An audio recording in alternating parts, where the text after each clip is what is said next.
The Trump administration's handling of the government shutdown has now taken a surreal and deeply troubling turn, with the president's inner circle leaning not on policy, negotiation, or leadership, but on the amplification of digitally altered deepfake videos that target opposition leaders with racist caricatures and fabricated words. And while officials insist publicly that they are serious about negotiating an end to the shutdown, the spectacle of these videos running on a loop in the White House briefing room tells a much darker story about the tone, tactics, and trajectory of the administration. Because what we are seeing is not an attempt to find common ground or reassure Americans about their government in crisis, but rather a willingness to use manipulated content to smear opponents, energize a base, and muddy the waters of public discourse. And in this particular case, the videos in question, posted by Donald Trump himself on his social media platform, used fabricated audio to falsely depict Senate Minority Leader Chuck Schumer calling Democrats woke pieces of garbage, and showed House Minority Leader Hakeem Jeffries mocked with a cartoonish fake mustache and oversized sombrero, both clips set to mariachi music, as if to reinforce the caricature. And this staging matters because these images and sounds do not exist in isolation. They tap into racial stereotypes that have historically been used to demean Latino communities, and that are now repurposed to delegitimize Democratic leadership. Yet instead of recognizing the harm and danger of this approach, Vice President JD Vance appeared in the briefing room and openly laughed it off, telling reporters that the president was joking, that everyone was having a good time, that serious negotiations could coexist with ridicule. And then, with a smirk, he even pledged to Jeffries that if Democrats helped reopen the government, the sombrero memes would stop.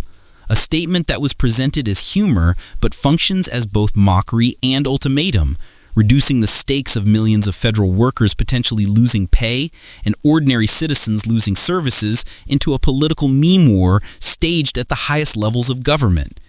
And when Jeffries denounced the videos as racist, Trump doubled down, posting yet another doctored clip of Jeffries, this time layering on not only the sombrero and mustache, but also 4 mariachi band Trumps dancing in the background, turning the entire thing into a grotesque spectacle that mocks not only Jeffries, but the very idea of accountability.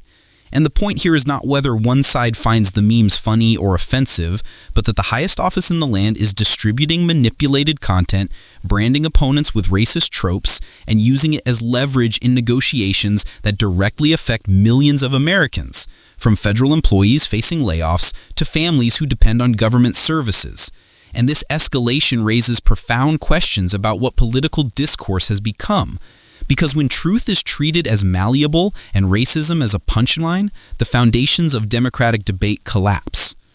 And it is not enough to say it's all in good fun, because the line between just a joke and a narrative that fuels hate has already been crossed many times in recent history.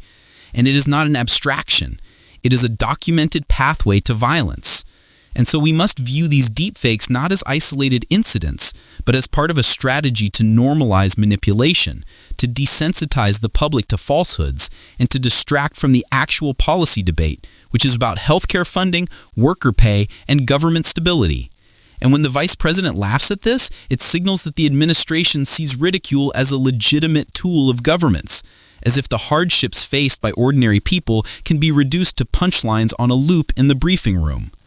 And the danger here is not only that such tactics demean opponents, but that they cheapen the entire democratic process,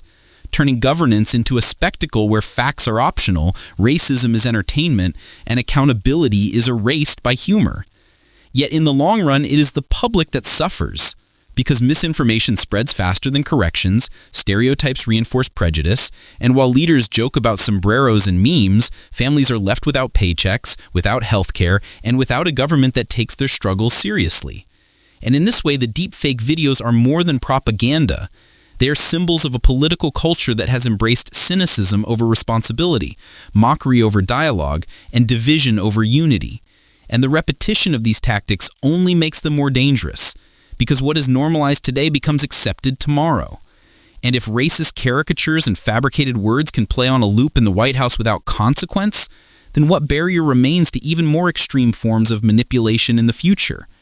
And so this moment is not just about a shutdown, not just about memes, but about the erosion of truth itself, the exploitation of race for political gain, and the willingness of leaders to laugh while the public pays the price. And it should be a warning to anyone who believes that democracy can survive on jokes and lies because the cost is already being paid, and trust lost and divisions deepened, and in a country where facts are drowned out by manufactured images set to mocking music. And that is why this story matters, because it shows us not only what is happening in the shutdown fight, but what is happening to American politics as a whole. A politics where entertainment eclipses ethics, where racism is denied even as it is displayed, where conspiracy theories are smuggled into the mainstream through manipulated videos, and where the people who should be leading with integrity are instead leading with memes, leaving the rest of us to ask how much further this slide can go and whether we will recognize the moment when the joke has finally gone too far.